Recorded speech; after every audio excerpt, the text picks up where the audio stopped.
Bonjour à tous, ravi d'être là aujourd'hui. Donc nous allons vous parler avec Tanguy Sello et moi-même, donc nous faisons partie cabinet de conseil à Billon. J'irai deux mots sur ce que nous faisons. L'objectif aujourd'hui est de vous faire un retour d'expérience sur un projet que nous avons lancé avec la communauté urbaine du Grand Poitiers sur la façon d'engager et d'accompagner les acteurs des territoires dans une démarche de transition écologique. Donc l'objectif est de vous faire un tour d'expérience de ce que nous avons fait. Nous allons également parler du projet en lui-même, d'un AMI que nous allons lancer avec Efficacity et le CEREMA sur le sujet et de faire un retour justement sur ce contexte de transition écologique dans les collectivités territoriales aujourd'hui. Alors, deux mots rapidement sur Abilon. Donc, nous sommes un cabinet de conseil, nous travaillons avec les collectivités territoriales et nous aidons les collectivités territoriales à se transformer sur trois domaines. Tout ce qui est transformation numérique, en intégrant bien sûr la dimension numérique responsable, toute la partie impact organisationnel justement de ces transformations du numérique dans les collectivités. Et bien sûr, nous aidons collectivités à prendre le virage de la transition écologique, focus que nous allons faire aujourd'hui. Nous sommes à peu près une cinquantaine de personnes, cabinet créé en 2016. Et nous travaillons tant avec des municipalités, des EPCI, on va dire plutôt collectivités médianes. Alors, je vais faire un focus avant de vous parler, de faire un retour d'expérience de ce projet acteur engagé dans la transition écologique.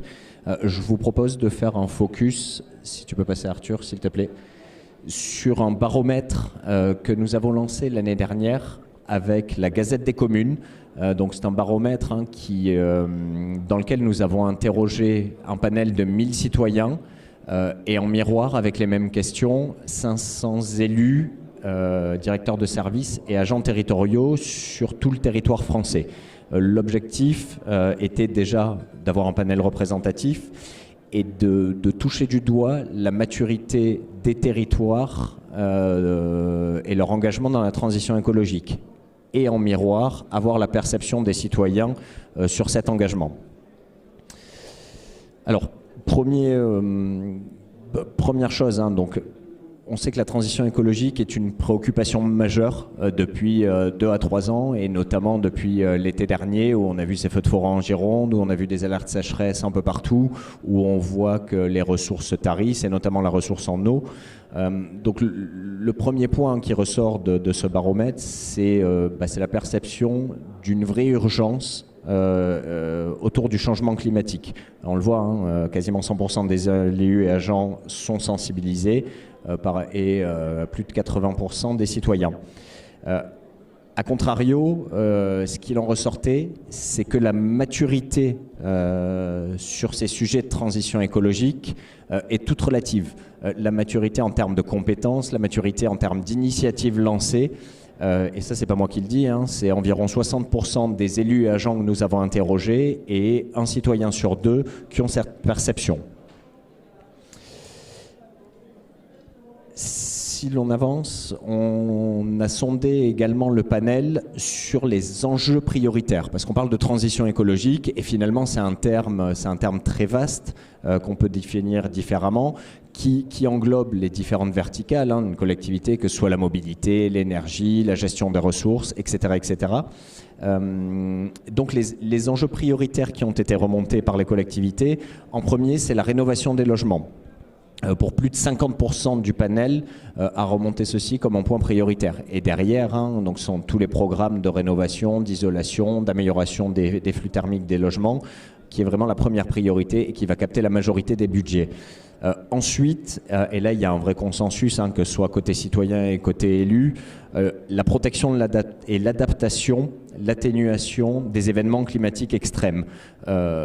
50% du panel côté élus et agents ont remonté ici comme un enjeu prioritaire et plus de 30% des citoyens.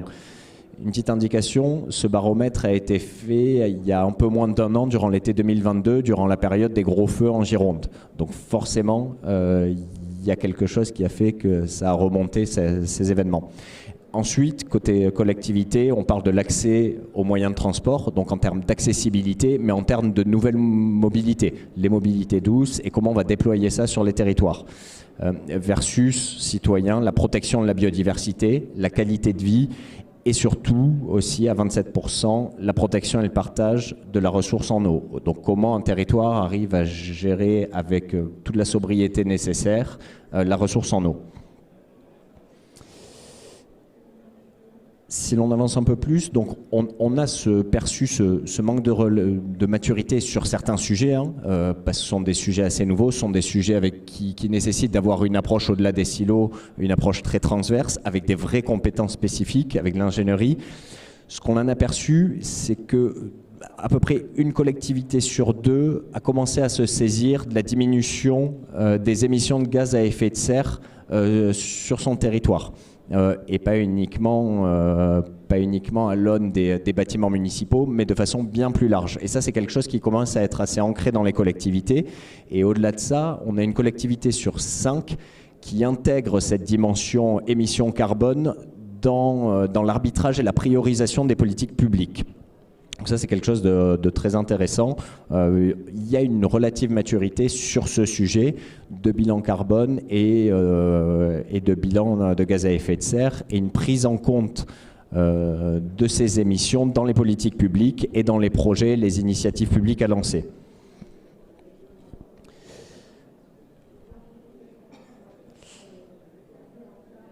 Ensuite, les prochaines étapes. Donc là, on a fait un constat. Les prochaines étapes, ce que l'on a vu, c'est que les collectivités, généralement, vont chercher du budget. On voit qu'il y a des sources de financement. Alors, elles sont complexes. Il y en a au niveau européen, il y en a au niveau département, il y en a au niveau de l'État. Et ça c'est un des facteurs ralentissants. On en parlera un peu après. L'objectif pour beaucoup de collectivités, c'est de mettre en place des plans d'atténuation et d'adaptation aux effets du changement climatique, et notamment à 3 risques, 3 conséquences que sont la sécheresse, les inondations et les incendies. Ce sont les 3 impacts physiques du changement climatique qui sont adressés en priorité par les collectivités qui ont été interrogées, devant tout ce qui est submersion marine ou autre. 20% de ces collectivités ont des plans d'adaptation. Donc ça fait quand même 80% qui sont sur la réflexion, mais qui n'ont pas encore posé et projeté de plans d'adaptation climatique pour leur territoire. Et au-delà de ça, on a encore moins de collectivités qui prévoient les impacts économiques de ces risques et de ces impacts climatiques. Et donc moins de 10% qui ont un plan d'adaptation économique au changement climatique. Et pour finir, si on peut aller sur le slide d'après, voilà, c'est ici, on va parler un peu de freins, j'ai commencé à aborder. Il y a cette question du budget, au-delà de la question des compétences également, et pas simplement la question d'aller chercher du budget, mais d'identifier les bonnes sources de financement. On dit que 30% seulement des collectivités qu'on a interrogées ont un budget dédié, donc une collectivité sur 3 à la transformation écologique. Il y en a peu encore qui ont des directions dédiées. C'est souvent diffus, la gouvernance de cette transition écologique est souvent diffuse dans les différents services. Et c'est ce qui met des freins justement à l'efficacité de ces politiques. Et au-delà de ça, beaucoup d'élus et d'agents n'ont pas vraiment la connaissance de tout le tissu d'aide financière et de subventions aux différentes échelles, qu'elles soient locales, nationales ou européennes. Voilà, ça c'était pour vous donner un premier panorama de ce baromètre que l'on a fait. Je vous propose maintenant de faire un focus sur le projet que l'on a appelé Acteurs engagés, que nous avons mené avec la communauté urbaine du Grand Poitiers, avec le CEREMA et Efficacity. Tanguy, je te laisse la parole.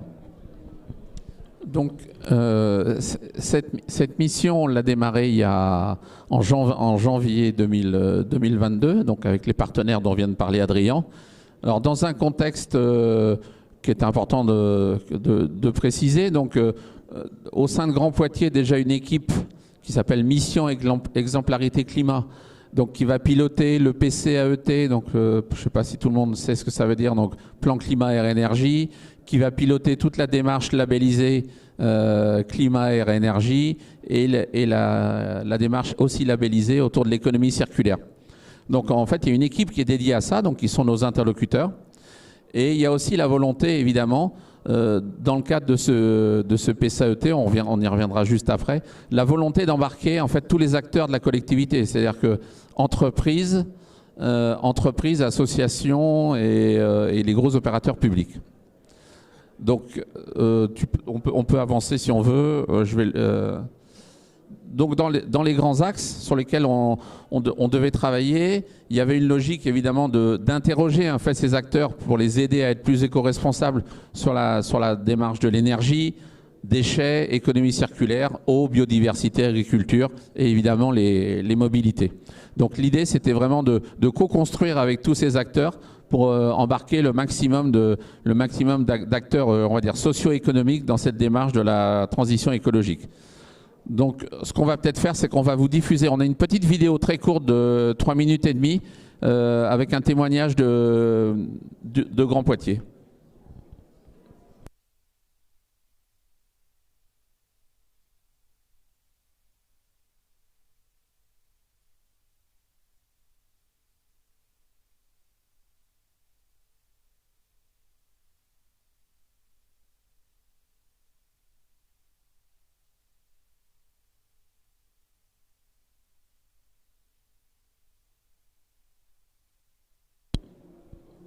On a un petit souci de son, ça devrait arriver.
C'est du cinéma muet, The Artist. On va enchaîner sur le reste de la presse s'il n'y a pas de son. On espère pouvoir on vous la montrera à la fin si on peut avoir du son sur la vidéo. Donc en fait dans cette démarche, ce qui était intéressant, c'était vraiment cette volonté de Grand Poitiers de co-construire avec tous les acteurs, d'embarquer tous les acteurs socio-économiques dans une logique que chacun soit un peu une logique d'engagement en fait, chacun sur ses sujets. On vous disait tout à l'heure, Adrien le disait, on a embarqué quand on était mandataire de cette mission et volontairement on a embarqué 2 acteurs nationaux aussi avec nous, donc qui était le CEREMA que vous connaissez et Efficacity qui est un institut de recherche spécialisé dans la transition écologique. Pourquoi on a voulu les embarquer? D'une part, ils avaient un ensemble de compétences complémentaires aux nôtres et aussi parce qu'avec leur impact et leur rôle d'acteurs publics, on avait cette possibilité de travailler sur la mission pour Grand Poitiers, mais aussi de commencer à réfléchir sur la façon dont on pourrait la répliquer, la développer pour d'autres territoires. Juste à titre indicatif, on fait une mission un peu similaire pour l'instant pour la métropole européenne de Lille.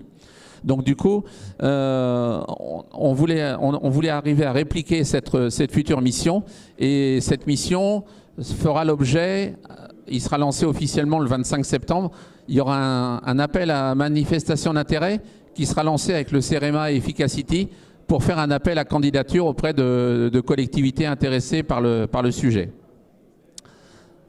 Donc, Ouais.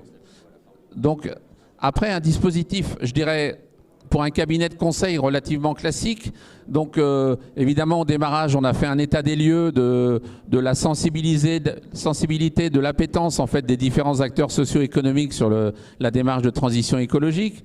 On a essayé de voir comment, avec les différents outils qui existaient, comment on pouvait essayer de mobiliser au maximum un certain nombre d'acteurs qui pouvaient être référents pour lancer la dynamique.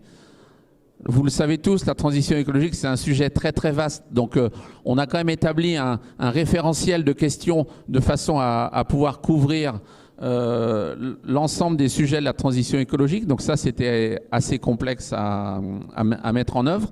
Mais c'est vrai que du coup, Efficacity avait cette culture du référentiel transition écologique. Ça nous a fait gagner du temps.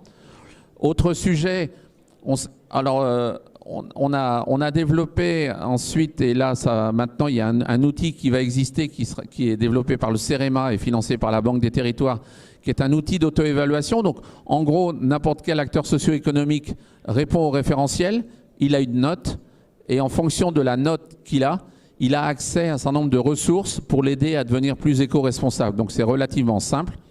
Mais la base de données et la base de ressources, n'était pas forcément simple. Pas très compliqué, mais c'est un peu complexe. Il y a beaucoup de ressources à aller trouver au sein des CCI, au sein de la Chambre des métiers, au sein de tous les acteurs du territoire pour avoir une base de ressources qui soit vraiment utile aux acteurs. Donc, une fois que tout ça a été fait, tous les acteurs qui ont répondu ont eu leur notation et l'accès à la base de ressources. Et ensuite, on les a embarqués, s'ils étaient volontaires évidemment, dans une logique d'animation de communauté, en lien évidemment avec la direction du développement économique du territoire. Donc voilà un peu comment on a procédé. Ce qui est important, c'est que quand on voit le résultat aujourd'hui, alors on fait toujours ce travail conséquent de continuer à recruter évidemment, mais il y a vraiment une logique de travail, d'accélérer la sensibilisation des acteurs du territoire, d'arriver à faire un peu de suivi en fait de leurs actions, c'est-à-dire que au bout de 14 mois, ils repassent par le prisme de l'outil d'auto-évaluation pour voir s'ils ont progressé. Donc il y a une logique de suivi et éventuellement de mise à disposition de nouvelles ressources. Et du coup, tout ça a comme effet de créer une dynamique extrêmement positive au sein du territoire. Oui, bah, l'outil c'est assez simple en fait. Hein. C'est un outil donc, qui a été développé par le CEREMA. C'est un outil tout simple en fait. Vous rentrez qui vous êtes, l'activité de votre entreprise, le nombre de salariés, et puis ensuite vous répondez vous avez un questionnaire qui est plus ou moins approprié à votre activité. Ça doit être encore affiné évidemment. Et puis, en fonction, ce que je vous disais tout à l'heure, en fonction du score que vous avez accès à une base ressource pour vous permettre de devenir plus éco-responsable, quoi. Voilà.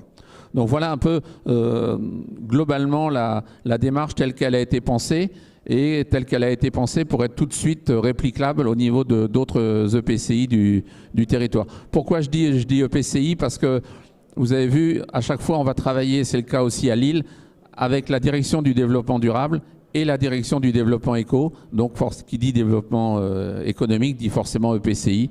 Donc, voilà pourquoi on travaille avec ces binômes.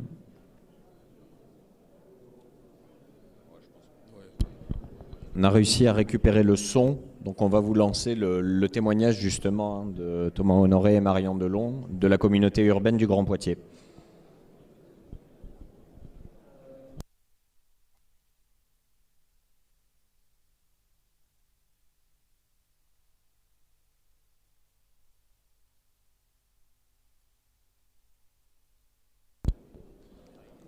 Après, si vous... Ah oui.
Ouais.